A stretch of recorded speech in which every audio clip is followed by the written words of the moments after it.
So, mindful nerd moment for Umbrella Academy. Since I think this hits on kind of the theme of what we were talking about for that episode. All right. But since for this season we're wanting to do things that can really relate to our everyday life, I thought the most relatable thing about the Umbrella Academy is the fact that they fail to save their universe all the time, and they just have to keep going, even though they just keep failing. So I hear your deep sigh. Yeah. Yeah. So I thought it'd be good to just talk through how a member of the Umbrella Academy or them as a whole together are just deal with once again the universe falling apart around them in probably a really violent way, and just like sorting through that, because hopefully you want to be able to keep pushing forward, end up in a new universe, new world, and try again, because you never know, right? You never, like you said in the episode, the thing that bothered you is like, hey, let's keep fighting. Mm. So, yeah, that's the plan. All Okay, right. so as we do this, obviously, feel free to be whichever member of the Umbrella Academy you wish to be. Is there anyone in particular you think you want to be? Hmm. Honestly, I think I might be Victor. There you go. I might be Victor. I like it. Yeah, he's seen it all. All right. So we'll start the mindful nerd moment by closing your eyes if you're comfortable, or just not looking at anything in particular, sitting straight but comfortably, and start off with just noticing your breath, noticing what it feels like to breathe, not changing it in any particular way, but just paying attention to it. And when you're ready, I want you to imagine that you're Victor, and here we are at the end of the world, the end of the universe again. And you look around you at your siblings, you look at the world falling apart in a chaotic, violent way again. And the weight just hits you. You all tried so hard, and it wasn't enough. You tried your best, and it didn't save the world. And the weight of that is just so much. It can be hard to imagine moving forward.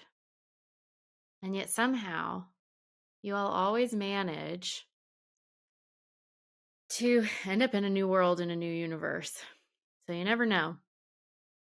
So a part of you wants to give up and give in, fall apart with this world, this universe.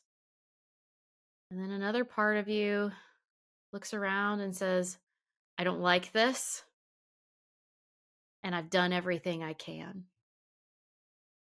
And so you have a choice. You can fight and deny the fact that the world is ending, or you can accept the world is ending. You're not going to like it, but you accept it so that you can spend this moment with your siblings. Because who knows, maybe this time it all ends. Maybe you blink and you're in a new world with them. You don't know, but you did what you could. It wasn't the outcome you wanted. And unfortunately, there's no going back. You feel the weight, the sadness, the overwhelmed feelings, and you take a deep breath.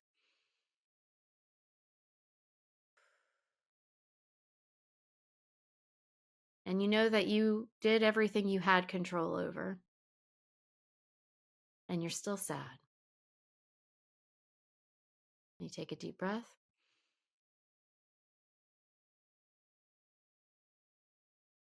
And you look at your siblings. You're mad, you're sad, you're disappointed, you're angry, you're scared, and you're grateful that here they are with you. And you're grateful that you all at least tried. And you take one more deep breath. and you just prepare for what comes next, whether it's the end or whether it's a new world. And fortunately, you're not Victor. So we'll be able to come out of this ending of a universe. And so when you're ready, why don't you start shifting around, moving your body, shifting back into Keaton. And when you're ready, we'll wrap up the mindful nerd moment. How was it facing the end of the world? It was I'll tell you, it was a little bit bleak, but I will say Mm-hmm. the one thing that really, really stuck out was when you said you did everything within your control. Yes. Um, and I think that it is very important to always recognize your circle of control. It was something one of my bosses Mm-hmm. used to always tell me, like, make sure you recognize your circle of control and don't Yes. let anything else really stress you out, which is extremely hard to do. Not Mm-hmm. impossible sometimes, right? But all you can do is your very best. Make sure to think about like what it is that you can do to make things better for you or whatever the situation is for Mm-hmm. others, and then let it be. I think it's I Yeah. think it's very important to think about in times like, like an election coming up, Mm-hmm. right?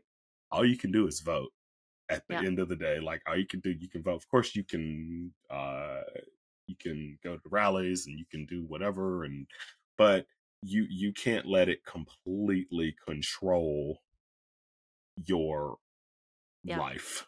Well, And I think what the word used was bleak. And sometimes life is bleak. yeah, And when it comes to when life is bleak, yeah, like you said, there's a circle of control. And in a lot of times people will talk about how when there's something to do, it's easier. But that end of the world piece for the Umbrella Academy, right? When you're at the end and there's nothing more you can do, it's ending. That's a tricky spot to just sit with. And also, if you can sit with it, then maybe you can take in and be grateful for the family around you, right. or the moments that you've had. But Yeah. yeah, bleakness is such a really hard time to be mindful, Hmm. Yeah. and at the same time it's one of the most important times. And yeah, we only have so much control, and we're never going to be perfect. We're never going to do everything perfectly. How do we deal with the bleak and the failures and the Right. or just not having control? Just Yeah. even these folks with powers, they cannot solve everything. Yeah, just the lack of control can be really, really tough. But at the same time, sometimes it's like that's just how it is. And that's part of life. You can't no one's a god. You can't just manipulate Mhm. every single thing, no matter what. I mean, even what's the saying? There's the two things that are certain in life are death and taxes. Yeah. Yeah. Unless you evade those taxes, I guess. Well, yeah, okay. Speaking of elections, Oh, yeah, that's that was why. I mean, it's a little tongue in cheek because it's Umbrella Academy, but they you gotta hand it to them. They go through struggling and not being able to save the world over and over again, and that's probably gotta be one of the most heroic things you can do is to keep trying. which they didn't do. But like I don't know. Like the thing is, it was one of those things where like they introduced them as such a hot mess. Mm, And you I that's what I loved about them was that yeah. they weren't like we're here to save the day. Like that was never them. It was always them like Mhm. falling out of a car or like Yeah. they were always such a mess, and like you loved rooting for them. Mhm. But it was one of those things where it's like at a certain point, yeah, I guess you could say they just were kind of like, all right, this is how it is. Let's just do it. I mean, even when they were going out, they were still like trash talking each other, doing what they Mhm. normally do, but it was just like they just called it. And so, And it's hard to know when is the right time to call it, yeah. and when is the right time to keep fighting. But either way, being able to step back from the bleakness and be able to take that breath can help figure it out. Hmm. Yeah, absolutely. Absolutely. I mean, um, knowing knowing when to kind of quit or pull out is that is something that I think every single person has to go through sometimes. It's one of those things where you realize sometimes it's healthy. Sometimes it's Yep. healthy to call it quits on something, whether it's a job or Absolutely. a relationship or even letting a loved one go, you Yep. know, hardest decisions people possibly have to make. But at the same time, it's like, this is how it is. And this is technically the right thing to do that's going to Yep. help you move forward and become a better person. Absolutely. Thanks for nerding out with us. I'm clinical psychologist Dr. Amelia Brown. And I'm educator and comic aficionado Keaton Hopkins. Check out my TV and movie reviews on YouTube at Team JVS. Check out our website at bat-therapy.com, our Bat Therapy YouTube channel, and follow us on social media. And don't forget our Patreon page at patreon.com/battherapy. See you next week. Same bat time, same bat channel.